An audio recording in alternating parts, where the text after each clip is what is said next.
Ninna and I am a psychologist, and yes, I am fat. I am the Fat Psychologist. I love who I am. In fact, I want everyone to embrace who they are. Fat or skinny, gay or straight, white, black or brown, funny or boring, whatever. Just be you. Saying this sounds easy. Doing it is hard. That's where my podcast comes in. So, welcome to the Fat Psychologist podcast. Join me to decode well-being research so it can have a real impact in our lives. Let's make decisions based on information we understand and question, not on what others say we should think of ourselves. In this series, I explore how we can be happy at any size. Inclusivity is at the heart of everything I do. Every word is captured with care. You'll find precise transcripts on my website and human-checked captions wherever you listen. If you like my podcast, subscribe and share with your friends. You can also find me on Instagram at The Fat Psychologist. Today, I'm talking about humor and laughter. When I was thinking of humor, laughter, and happiness, one of the things that came to mind was a show that was on TV when I was a child. It started recording on the year I was born, 1978. This is a show that was very popular in Chile for many years. I'm not sure I liked the show itself, at least not all of it, but I loved the opening song. I've translated it roughly, and it says this: life's most important thing is smiling at the world with optimism and faith. If you have problems or sorrows of love, raise your forehead and laugh, 'cause that is best. Laugh when everyone is sad. Laugh for laughter's own sake. Only in this way, happy you will be. You must turn your life to laughter and breathe free. Laugh out loud and infect your joy. Laugh harder and harder each time. If you misstep and suffering it brings, you must ignore it and smile again. In addition, laughter has been really important to me in various times of my life. I never knew if there was an evidence base for these practices. Laughter yoga is brilliant. If you don't know what I'm talking about, it would probably be very different to your idea of yoga. So people just gather together and do some very relaxed movements that simulate laughter by saying the mantra, which is ha ha ha. I'm actually just saying it makes you laugh, like in a positive way. And the other aspect that was very important to me in terms of laughter is my understanding of emotions. And there's one particular approach which I will cover in other episodes called alba emoting, which poses that there are a series of basic emotions, one of which is happiness. I can use these techniques to just laugh out loud. Let me see if I can do it live with you now.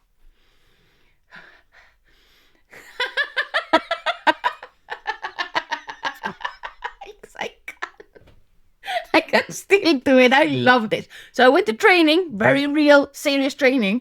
This is one of my top tools. When I'm not feeling well, there's no reason. I don't need to think about anything. I just do my posture and my breathing, and I can laugh. How does laughter help you in life? One of the easiest ways, I think, to click with laughter is to listen to funny people and be laughing with others. Hence, stand-up comedy can be really helpful when we think about laughter. Joining me today is my very good friend Sheri, who has just started doing some stand-up. And I thought, who best to talk about laughter than Sheri? I was thinking that we could have a fun conversation about humor, laughter, and if you were willing to share, talk about life in general, but particularly what motivated you to start stand-up comedy, what you learned so far. Sheri, would you like to introduce yourself? Yeah, my name is Sheri Sankey. I'm not really sure how I describe myself to other people. That's actually one of the things I struggle with. Can you describe yourself from a physical perspective? I'm going to say I'm 5'5". What is that, 165 centimeters.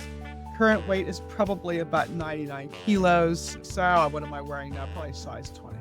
So I'm not as thin as some people. I'm not as heavy as other people. I stretch every day. It's not like I'm not exercising. I've got green eyes. My hair comes out of a bottle these days. I was actually born blonde, and now if I put blonde in my hair, it just goes red. My dad was a ginger, so I think it just kind of defaults that direction. Anything else? Yeah, I probably look what they describe as Midwestern, but with glasses. So do I look like kind of a, assistant professor type? Yeah, I probably really do. Thinking about stand-up. I've been teaching for nearly 40 years. And if you look at stand-up comedy, it is filled with teachers, not just teachers, doctors, and other kind of what we would call professionals. And I think, comedy, they say, is built on pain. I think there's something in that. But I think there's also something in, if you're a teacher or something like that, where you're in front of other people, it's a performance art. And maybe we're just performers who aren't on a stage. Maybe it's just a different stage.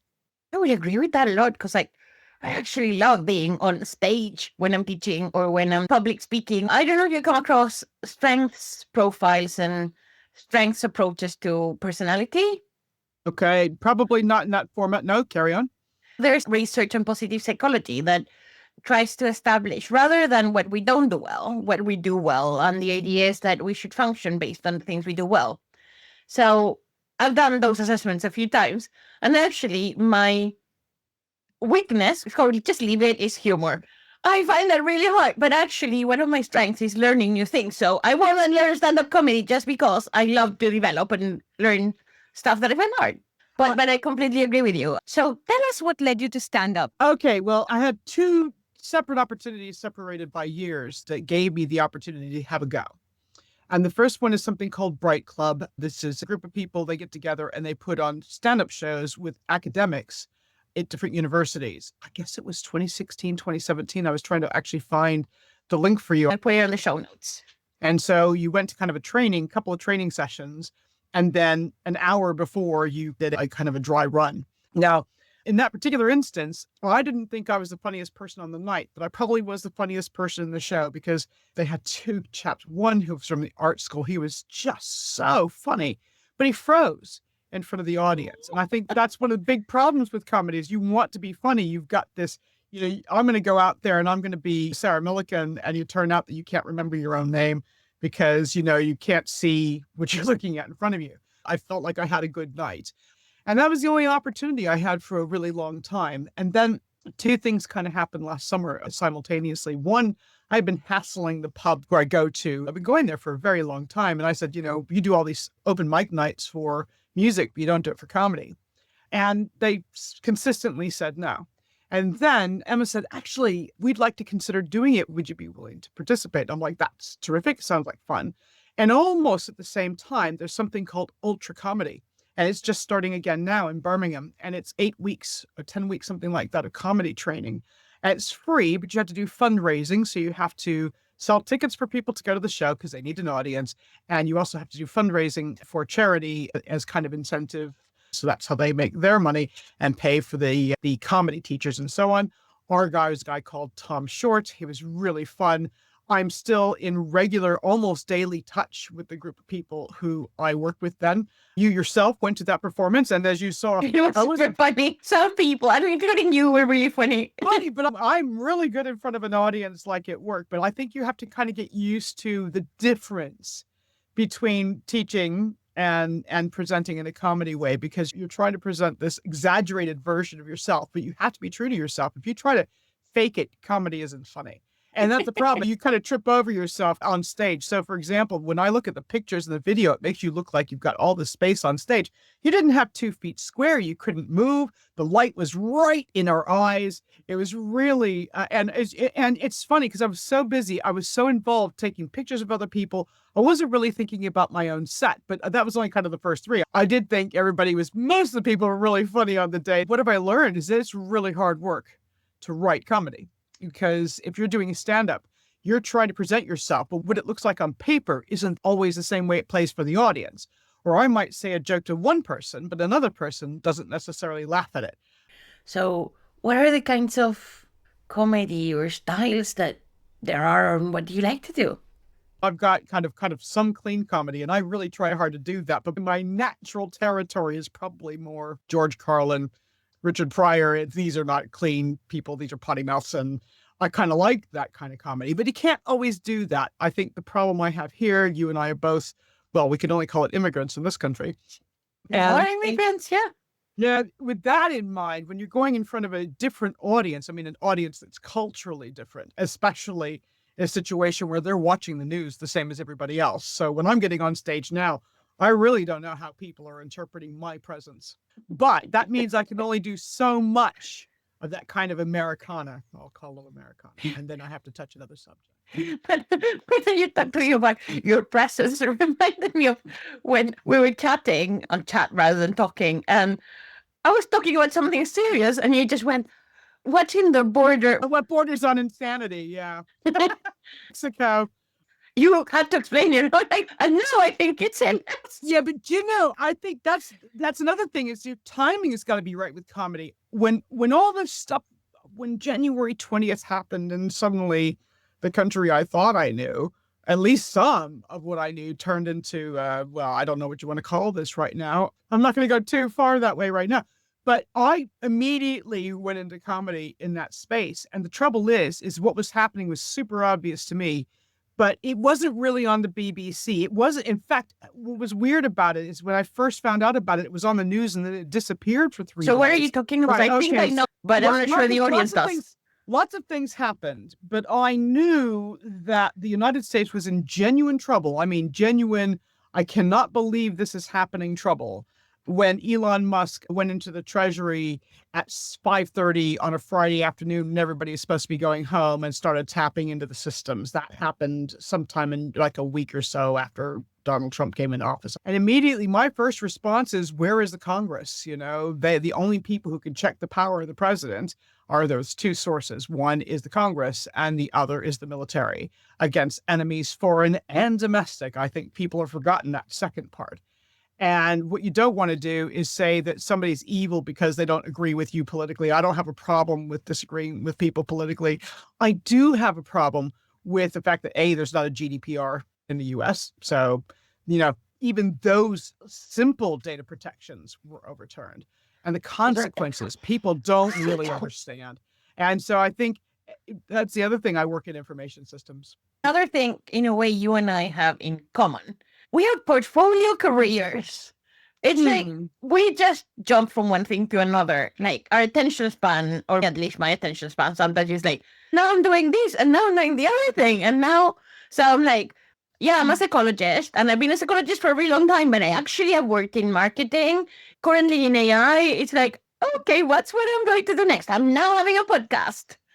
And that reminds me of a TED Talk I listened to a really long time ago. I think it was recorded in 2015 by Emily Wapnick, that talked about why some of us find it hard to focus on just one specific career. And I really like the fact that she used this term multipotentialites as our ability to move from one thing to another, to learn new things as a superpower rather than something that wasn't good. And I think that's something that I would like us all to continue thinking about, because whatever age we are, whatever stories we've had, whatever our life has been, we can always start again. We can always start something new. We can always refine passion. I think, again, in our stories, in yours and mine, we can really see that that is possible and that we can actually start something at any age.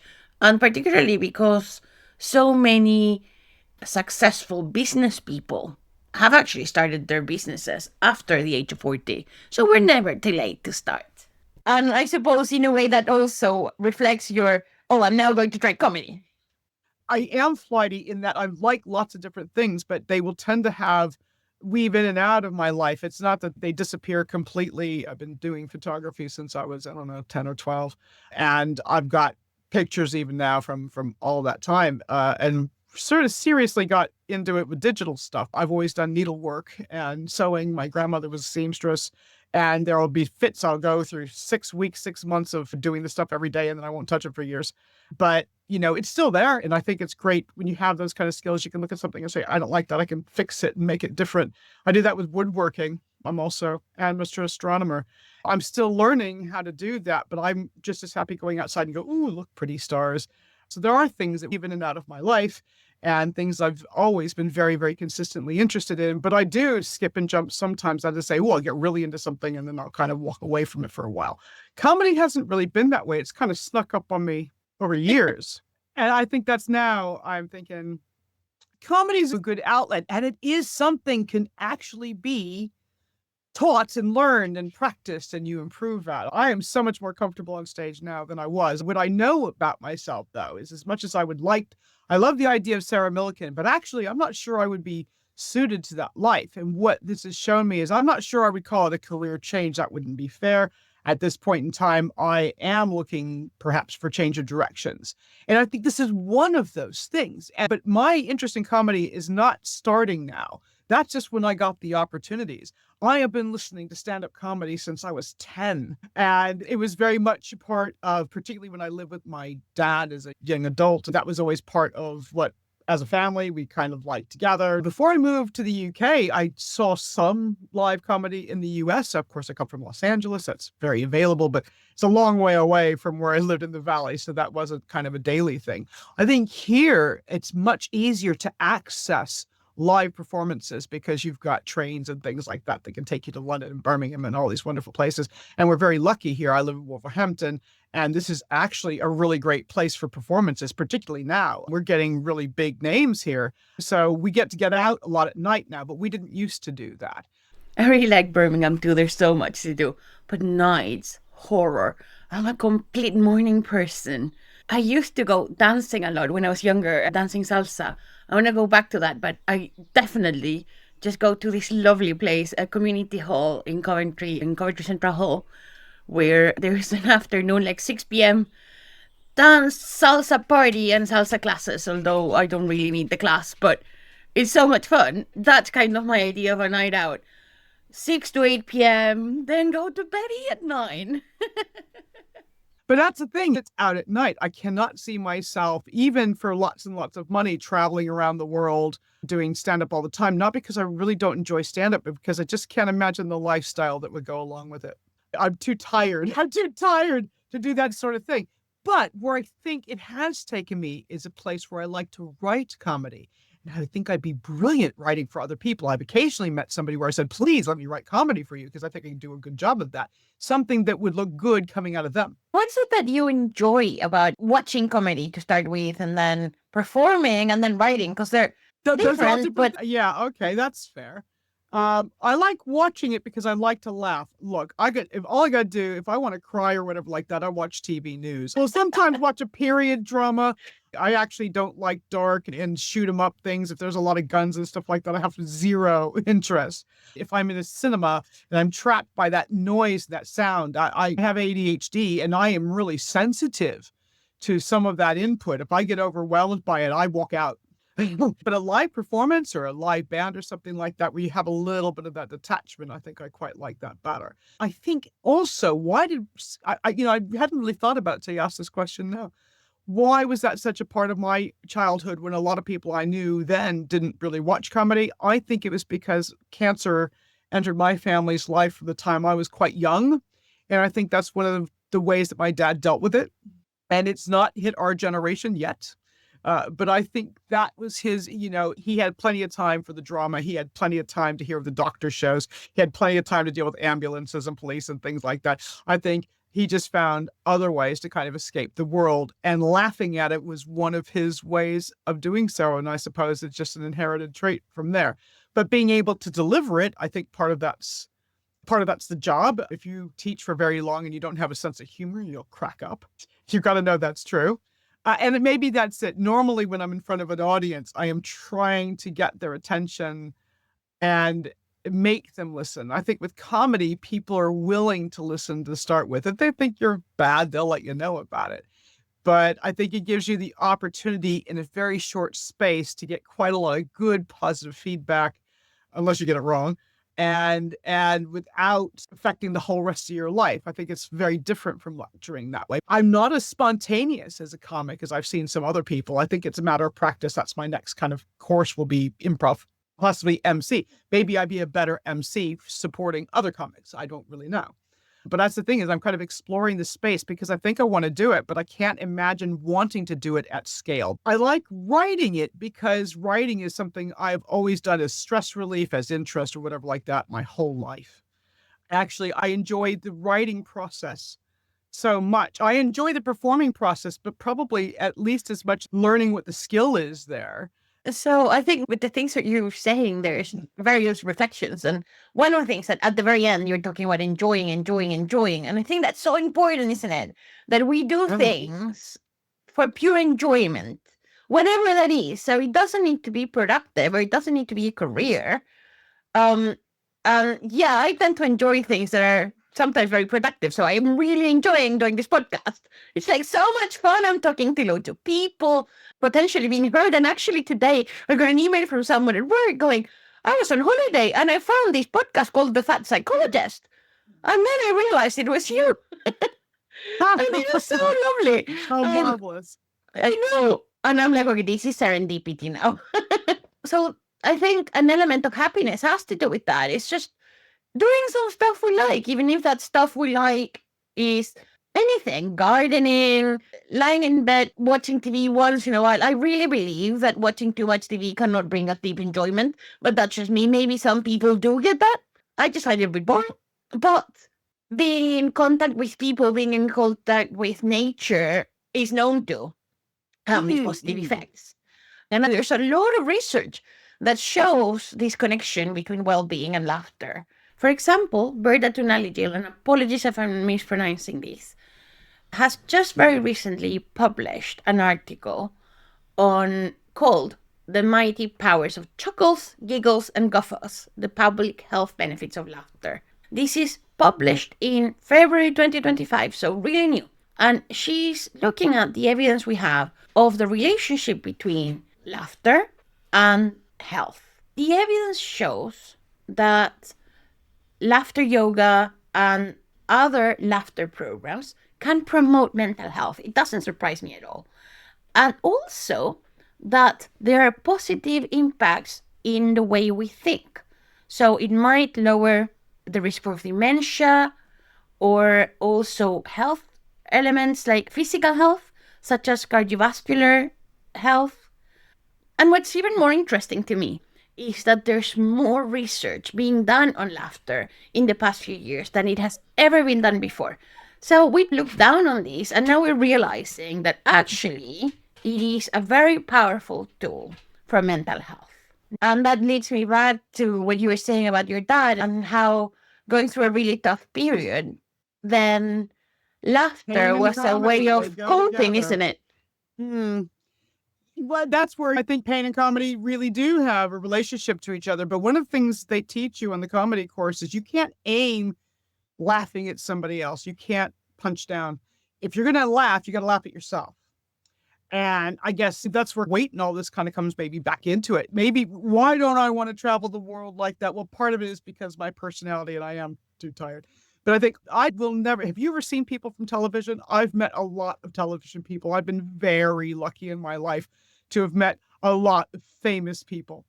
And they are tall. And I am a short ass. And if you've got any kind of weight on television, you're going to look even bigger. It's not the same as like this. This is not as bad for you. You go on TV, though, it shows everything. And they can do a lot to kind of hide things. But I'm not tall enough to be one of those people. That's not to say that there aren't exceptions. Joe Brand, if I go out there, I can find women who kind of represent me in the comedy scene. But we are rare. It's actually much easier, I don't know if you know this, to get a stand-up set at any kind of comedy club, any place if I want to perform as a woman, because there are so many fewer of us. I didn't know that based on some of the things you're saying now and things you said before.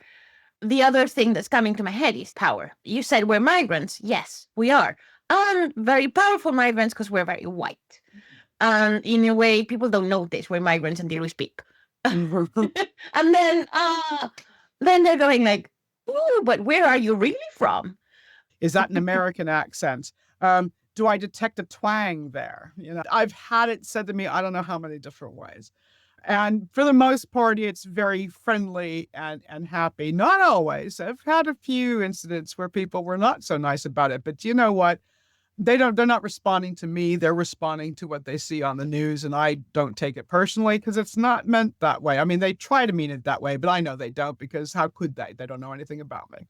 That's super insightful. And I think that, to me, that's a really important message for all of us. Because a lot of times when I'm scared of what others might think, or sometimes no one believes this, but when I was very young, I was terrified of presenting in public. Now I absolutely adore it. And part of that terrified had to do with the fact that in my head, I was reading people's minds and they were all thinking that I was horrible.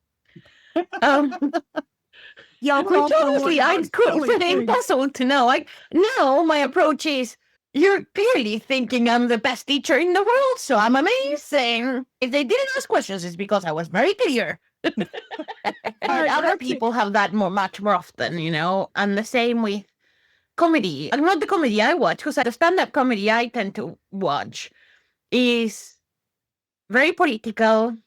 It's people who are in the margins. Mhm. And so when you say, oh, there's not very many people who are fat or who are not tall in this, and I'm like, actually, most of the comedians I know are either fat or short or women or black. Yeah. I'll tell you on this, my favorite immigrant story, because I haven't turned this into stand-up yet. And I don't really know how to, but I want to, because this illustrated to me that everything with Brexit was about. Okay, I have a very particular view on Brexit because I work in supply chains and I also come from the United States. And I know that if you're going to compete against the United States and or China, you've got to be in a big club. Okay, that's just a simple numbers game. I lived here as a non-citizen for many, many years. 30 people become a citizen once a month in Wolverhampton. The mayor goes. It's all a very formal thing at the time. Picture Queen Elizabeth on the wall. It's all very formal. On the way to the ceremony, took the taxi. My husband and my sons were in the car with us. We were all dressed up. On the way, we were talking about Brexit. He said, what do you think about Brexit? And I was like, well, I don't think it's a particularly good idea. And he went on about immigrants. And I said, well, but I'm an immigrant. And he said, oh, but you're the right kind of immigrant. I'm glad my kids saw that, because I wanted them to understand what it was about. And that was code for, you're white, you're not brown. Yeah, I know. That's happened to me so often as well, particularly when I'm campaigning. I'm a member of the Labour Party in the UK. I stood for council a few years ago, and when I was door knocking, most people were lovely. However, in these conversations of what they wanted from the country, lots of people would say, no, I'm not voting Labour because they're pro-immigration. And I'm like, oh, but I'm a migrant. And the response would be exactly that. Oh, but we don't need you, love. And in my head, I'm going like, what, because I'm white? And a few times I did go back to, so what? What kind of migrants? I clearly see what you're saying. The reason I thought that was so funny in the context is because he didn't go to the citizenship ceremony, but I did. There were about 3 Europeans at my ceremony. There were 2 North Americans, and everybody else was from the Commonwealth and some shade of brown. It was a beautiful event. And I think it's a funny story because the irony of it. And yet at the same time, you know, I get asked every week, so you're not from around here, are you? Nope, not from around here. Not from around here. But my family does originally on both sides come from Britain. My husband and I, our families both lived on the same road at the same period of time, about 100 years, 100 and some odd years. 100 houses away. They probably didn't even see it other than a nodding acquaintance, I'm sure. But it's just ironic how it all kind of comes back. Can I go back to the idea of humor and... Yeah, well, sorry. When I was looking at the research, one of the things that I saw was this discussion of different types of humor and how that then connects to well-being or not. I was wondering what your opinion is in terms of these different kinds of humor and what effect they might have on the comedian. Because I suppose if you're doing self-deprecating humor, it might be very different than if you're laughing about other people or if you are, I don't know. Well, I think actually you've got to go back. We are a storytelling species. It was actually pointed out to me by the trader, Tom Short. There's kind of a 4 steps to the story. So if I'm telling a joke, you know, you're building up just to release it. And what you're trying to do is build up attention and then let people release it. And that's what the laugh is. The laugh is the release of the tension of the joke. And usually it's through some kind of distraction or some unexpected outcome, as it were. And I think it's playing with language. You're playing with words because you're catching somebody out because you have a different meaning of the word, or maybe you have the same word spelled a different way, used in a different context, but used in this context, it'll be funny here because people aren't expecting it. And it's about surprising people. So building up the tension, surprising them, letting it go. And that laughter lets that stress out, lets that tension out. And I think it takes more tension out of you than it puts in. So yes, you have to ratchet up the tension to get it out. But when you let go of the laugh, you're letting go of more than just the one bit of tension. You let go of more. Maybe that's why it's better for you. I don't know. Have you watched Hannah Gadsby's Nanette comedy special on Netflix? I never get the remote control of my house. Okay, you should. I think it's amazing. I'm not going to use spoilers much here. Almost none. But one of the things that they say, that's exactly what you were saying now. You build the tension, and that building the tension and releasing doesn't allow the full story to be told, because then you have to cut it so people laugh. And how then that connection and the power of telling the whole story can be lost in comedy. When you're telling the story, when you're delivering the line, the bigger the laugh, the more buildup you can have. But you can't spend a lot of time building up something and just get a little bit of a at the end, because people wanted that tension released. They didn't get it. It's, finding a nice balance. And it's actually an art. It's harder than it sounds. But when it works, and sometimes it lands and the joke lands and the audience is laughing, that's a good moment. It's a good moment of affirmation because everybody's there willingly and they're laughing and they're responding well. So maybe it's that instant feedback that's the hit. Yeah. And then I also wonder if part of it, both as a comedian performer, although I don't have that experience, but also in being there in a live comedy show, is the laughing with others and that social element of this is happening together. And I think that togetherness, and particularly the power of laughing with others, I think has a huge effect on well-being. We've seen some amazing performances with some amazing people. And it's like, wow. If you were thinking about everything you learned in your life and laughing and comedy and humor, what would be your top recommendation for others? Gosh, I guess it's, try to laugh at yourself first. Even when I'm doing something stupid, it's more likely to happen driving than anyplace else. But whatever it is, I can laugh at myself a lot more and I forgive myself a lot more. So perhaps laugh at yourself more, forgive yourself more, because you know what? Sometimes I feel like people think I'm one of the most evil people on the planet. It's not true. They don't know me. They would know better if they did. So whether people like you or don't like you doesn't really matter. That is to say, you're going to find your tribe. You're going to find your people. So be happy in your own skin and try to laugh more at yourself. And you can do that more if you don't expect yourself to be perfect all the time. Wabi-sabi, perfect imperfection. I love it. What a great way to end this episode. Perfect imperfection. That's exactly it. If you like the Fat Psychologist podcast, follow me wherever you listen or on Instagram. I am actively looking for sponsors, so feel free to contact me. You can find information about me and the podcast on my website, thefatpsychologist.com.